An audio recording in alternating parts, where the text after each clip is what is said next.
أهم شيء أنه وزير السياحة اللبناني لا يكف عن مفاجأة الجمهور. عنده جمهور؟ قصدي الشعب يريد يعني.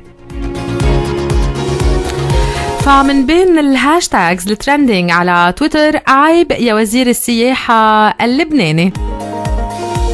هلأ شو عامل وزير السياحة؟ انه ما بعرف شو عامل هالمرة معالي وزير السياحة اللبناني. كرمال هيك بما انه الهاشتاج يعني ترندينج، وبما انه بدنا نعرف شو عامل وزير السياحة، رح منروح باتصال مباشر برجل الاعمال اللبناني واللي بيحب يعرف عن نفسه انه هو شاب من شباب لبنان، سماح قسماني، ليقلنا اكتر ليش اطلق هاشتاج عيب يا وزير السياحة اللبناني. بونجور.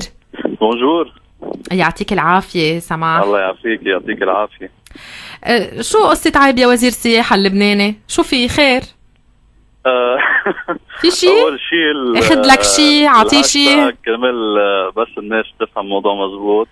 الشباب أطلقوه كدعم لإلي، يعني أنا فاجأت فيه مثل ما أنتم يمكن شفتوه على تويتر. خبرنا شو القصة اللي صار إنه نحن من حوالي تقريبا شي 6 أو 7 شهور عم نشتغل على مشروع حملة كامبين اسمه فيزيت لبنان. هذا المشروع كان وبعده جزء من مشروع أكبر اللي هو إنشاء شركة سياحة بلبنان. أوكي، لحتى نشجع أكيد على السياحة اللبنانية بما أنه هي أساسية بالاقتصاد اللبناني عنا. طبعا. اللي صار انه عملنا صفحة على تويتر وانستغرام باسم فيزيت لبنان. اطلقنا هاشتاج اسمه فيزيت لبنان وبالعربي زوروا لبنان. صحيح. اخذ تفاعل كتير كبير، الافات التغريدات عليه. الهدف من الصفحة كان انه نوصل صورة لبنان بعدسات ولاد لبنان، يعني اللبناني كيف بحب يوصل صورة لبنان لبرا.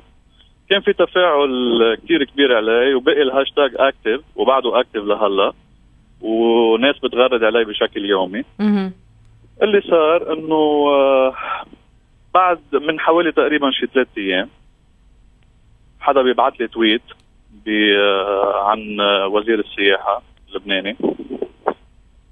تفاجأنا انه عامل حملة، اطلق حملة اسمها فيزيت لبنان، ونسبها لنفسه لمجموعة من الشباب اشتغلوا وبذلوا جهد كتير كبير لحتى طلعوا بهذه الحملة. وهذا اللي صار. نحن يعني طبيعة الحال.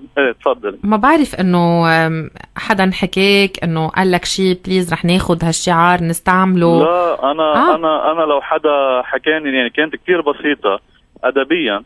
مفروض على وزير انه على القليل يقول هذا مشروع شباب لبنانية بلشوا فيه، نحن حابين ندعمه لهذا المشروع، حابين نوصل نحن وياه ونتعاون.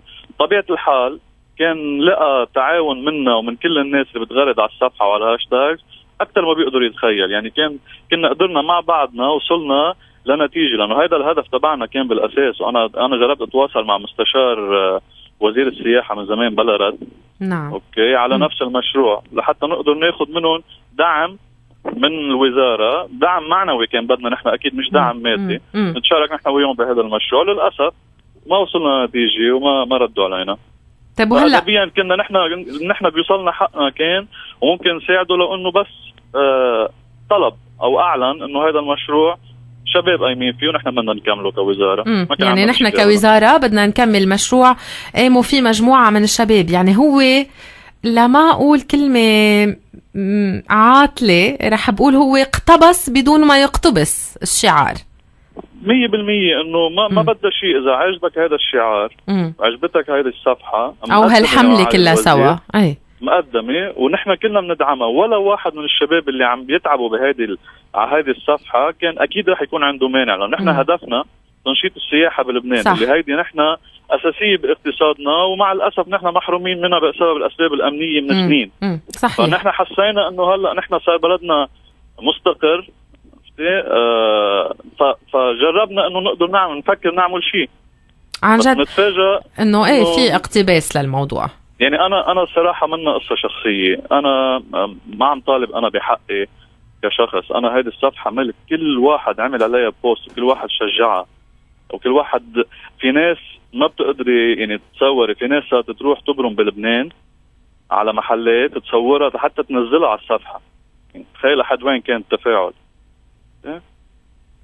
وانت عارفه اللبناني بيحب بلده وبيعشق بلده، اكيد بس يحمسه. اكيد طبعا. بس هلا انا شو موقفي، شو بدي اقول للشباب اللي تعبت معي 100%. هذا اللي بدي اقول لك اياه، الوزير اخذها انه شو يعني شو بدك تعمل هلا، شو الخطوه التاليه اللي رح تعملها؟ هلا الخطوه الثانيه نحن المحامي عم يدرس مسجلينا للفكره، مسجلينا مسجله؟ مش مسجلينا بس يمكن بتصور اكيد بتعرفي انه السوشيال ميديا اكيد هي اكبر دليل. صحيح. هلا نحن مع الاسف الوزراء والنواب والعالم اللي عندنا السياسيين بيستعملوا حقهم بالسوشيال ميديا لما حدا ينتقدهم. صحيح 100%. لما حدا يقلب شيء ممنوع. بس نحن ما علينا ممنوع. طيب أنا بدي أطلب منك يعني شغلة سمح. أنت بتعرف أنه معالي يعني وضعه حرج عند المواطنين، معالي عامل زلة من فترة. طيب بركي حب أنه ليه هالصفحة ناجحة، بركي حب يقتبسها هيك أنه ليرجع يبيض صفحته أنه أنا كمان عم شجع على السياحة بلبنان. أنه ليه بدك تكون أنت هيك عينك ضيقة؟ يبيض صفحته شكله خزقة ما زبطت، خزق الصفحة. هلا يعني واحد بده يبيض صفحته، تخيلي انه ما بعرف اصلا ما بيتبيض صفحته. يعني انه الزلمه لو عمل فيزيت ارمينيا ما كنا زعلنا. هي اول شغله. ثاني شغله انه الزلمه ما بده مثلا يتعاطى مع تركيا، ولا بده شيء منهم، ولا بده يجوا لعنا، وناسي انه في اتفاقيه تجاريه وسياحيه بيننا وبين تركيا، وهذا بلد من البلدان القليله اللي اللبناني بيروح عليها بلا فيزا. يعني شكله بده يحرمنا منها، عرفتي؟ لانه ما يمكن ما بده هو، ما بعرف هو مع انه مشورتين الوزاره مثل عادي، منا ورثه، بس ما بعرف شو صاير معه.